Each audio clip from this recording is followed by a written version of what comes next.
महाराष्ट्र के deputy CM Ajit Pawar का आज बारामती के विद्या प्रतिष्ठान मैदान में राजकीय सम्मान के साथ अंतिम संस्कार किया जाएगा। बारामती में कल उनका प्लेन क्रैश हो गया था, जिसमें अजीत पवार समेत प्लेन में सवार सभी 5 लोगों की मौत हो गई थी। अजीत पवार के अंतिम संस्कार के मौके पर गृह मंत्री अमित शाह भी बारामती में शामिल हैं। वहीं अंतिम संस्कार के लिए आखिरी सफर पर अजीत पवार का जो पार्थिव शरीर है वो निकला है और तमाम लोग वहां पे मौजूद हैं। बारामती के विद्या प्रतिष्ठान मैदान में अजीत पवार के अंतिम दर्शन करने और उन्हें श्रद्धांजलि देने भारी तादाद में लोगों की भीड़ उमड़ पड़ी है। अपने नेता के पार्थिव शरीर के पास पहुंचकर कई लोग भावुक होकर रो पड़े। कई लोगों ने कहा कि वो एक बार अजीत दादा को मुख्यमंत्री बनते देखना चाहते थे, तो कई लोगों ने बताया कि किस तरह अजीत पवार ने उनकी मदद की थी।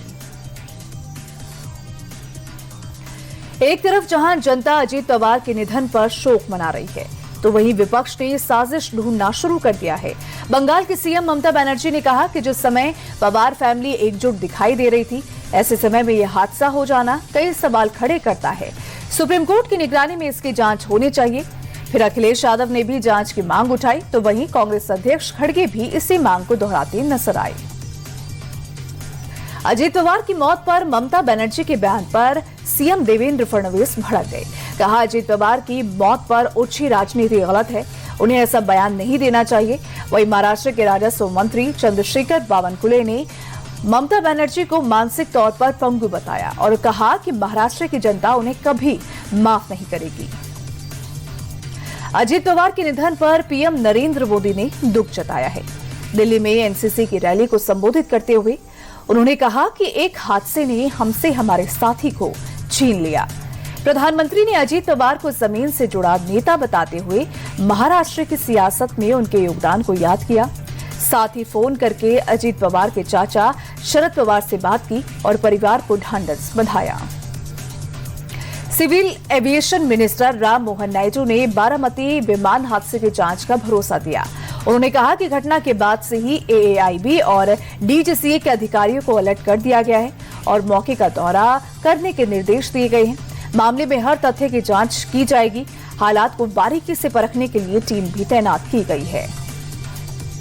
कर्नाटक की मुख्यमंत्री सिद्धरमैया और उनके परिवार को MUDA यानी कि मुडा स्कैम केस में कोर्ट से बड़ी राहत मिली है। बेंगलुरु की जनप्रतिनिधियों की स्पेशल कोर्ट ने लोकायुक्त की बी रिपोर्ट को स्वीकार करते हुए क्लीन चिट दे दी है। कोर्ट ने साफ कहा कि सीएम और 3 अन्य आरोपियों के खिलाफ जांच जारी रखने के कोई सबूत नहीं है। लिहाजा वही मांग को खारिज किया जाता है। तो वही आपको बता दें कि अर्जी में लोकायुक्त की क्लोजर रिपोर्ट को चुनौती देते हुए उसे अस्वीकार करने की मांग की गई थी। जम्मू कश्मीर के कुपवाड़ा में सुरक्षा बलों के जवानों ने आतंकी साजिश को नाकाम कर दिया है। आतंकियों के अड्डे से भारी मात्रा में हथियार और गोला बारूद बरामद किया गया है। कुपवाड़ा के करनाह क्षेत्र में चलाया गया तलाशी अभियान और सर्च ऑपरेशन के दौरान 4 पिस्टल, 7 पिस्टल का मैगजीन, 3 AK-47 का मैगजीन, AK-47 की 308 राउंड गोली और एक स्नाइपर साइट बरामद की गई है। तो वही पुलिस और सुरक्षा बलों के जवानों ने रतितारी जंगल में ज्वाइंट ऑपरेशन चलाया था। पंजाब की मोहाली में एसएसपी ऑफिस के बाहर फायरिंग मामले की जिम्मेदारी गोल्डी बरार और रोहित गुदारा गैंग ने ली है। सोशल मीडिया पर पोस्ट कर गोल्डी बरार ने जिम्मेदारी ली। फायरिंग में गुरविंदर नाम के शख्स की मौत हो गई, तो वही फायरिंग कर हमलावर मौके से फरार हो गए। कोर्ट में पेशी के दौरान ये गोली मारी गई। फिलहाल एसएसपी ऑफिस और कोर्ट परिसर से महज 50 मीटर दूर हत्या प्रशासनिक विफलता की पोल खोल रहा है। तो दूसरी तरफ अपराधियों के बुलंद हौसले की कहानी भी बयां कर रहा है।